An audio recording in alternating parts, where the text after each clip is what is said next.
There are two ways to do it, so stick around because the second will shock you.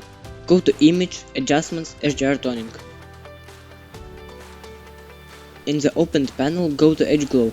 Here set the radius to 150 and strength to 1.50. Then in Tones and Detail change Gamma to 2, Exposure to minus 0.30 and Detail to plus 30. In Advanced, Shadows to plus 30, Highlights to minus 15, Vibrance to plus 30 and Saturation same 30. You have a perfect HDR toned photo.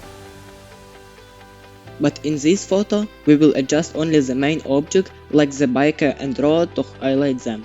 So first duplicate the layer by pressing Ctrl+J and transform the copied layer to a smart object. Now double click on it, go to Image, Adjustments, HDR Toning and choose Photorealistic Height Preset.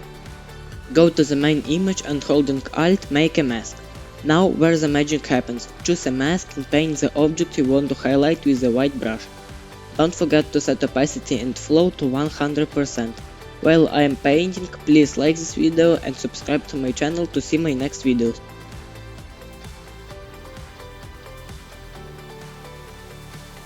And here's the result. See other Photoshop tutorials here.